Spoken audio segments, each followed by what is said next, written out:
And now we're going to go into our special meeting item. That was item number 12. This will be item 12A, special meeting regarding this Plymouth Street Summer Marketplace. And this is actually agenda item 1 for the special meeting. I guess it would be. Okay.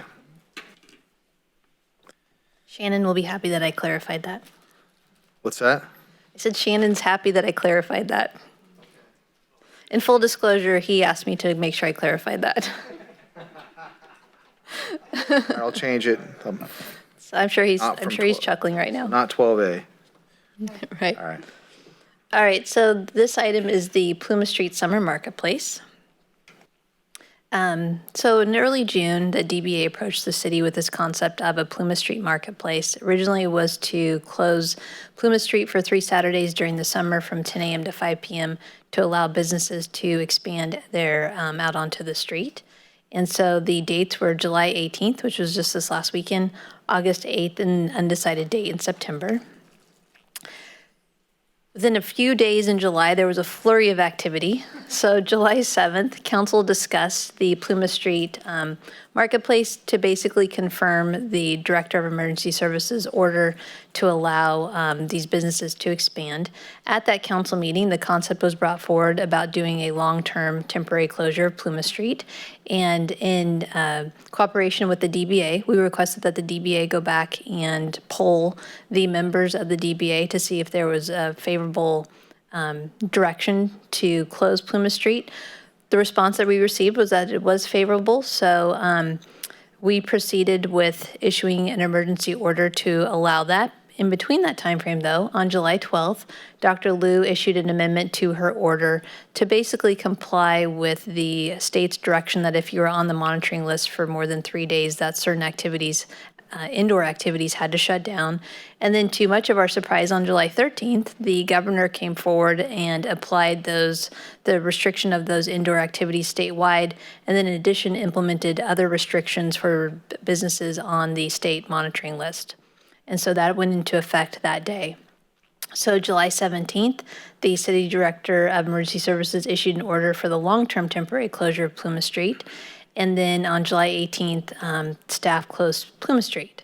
Right away, we started getting comments related to the closure. There were a lot of businesses that were unhappy with the long-term temporary closure. And so we received a request from the DBA yesterday morning to reopen the street. And so staff reopened the street this morning. So one of the things that is a loose end that we needed to tie up is a waiver.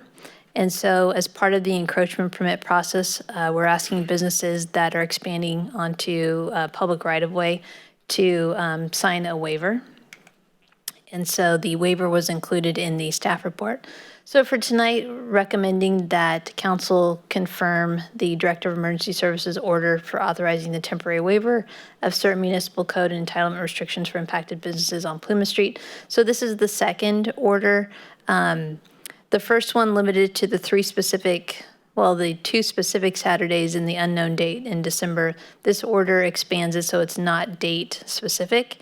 And then also pre-authorize the city manager or designee to enter into waiver, release, hold harmless, and agreements not to sue for activities pursuant to emergency orders subject to approval as to legal form by the city attorney.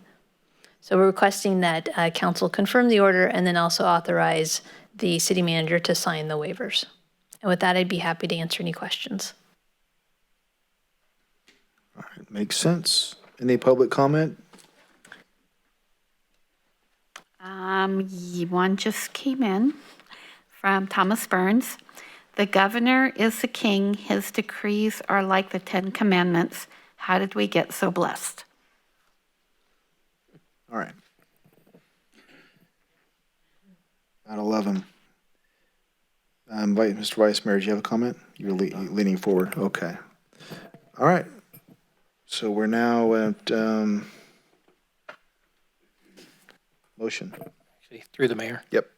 Should you have a comment? Yeah, comment first. I just wanted to say thanks to the city, Mr. Moody, everyone that worked, because what's gone on in the last couple of weeks is 2 things. It's the American spirit of ingenuity. Businesses have had to figure out how the heck to work around the requirements put on them.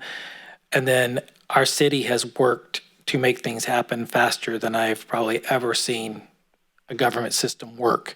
And it just shows the support that we have for our businesses and our business community.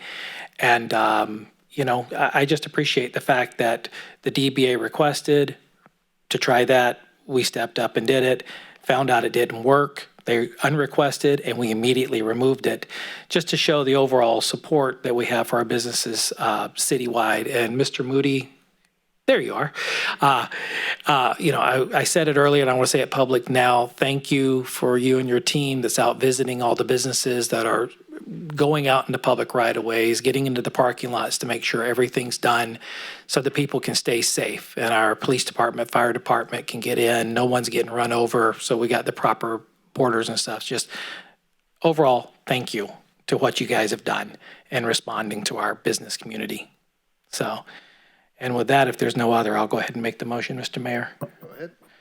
All right. I move to confirm the Director of Emergency Service Order authorizing temporary waiver of certain municipal code and encroachment restrictions for impacted businesses on Plumas Street, and pre-authorize the city manager or designee to enter into waiver, release, hold harmless, and agreements not to sue for activities pursuant to emergency orders subject to approval as a legal form by the city attorney. Second. All right. All those in favor? Aye. And opposed? None. Thank you very much. Close out item number 1 of the special meeting. Right.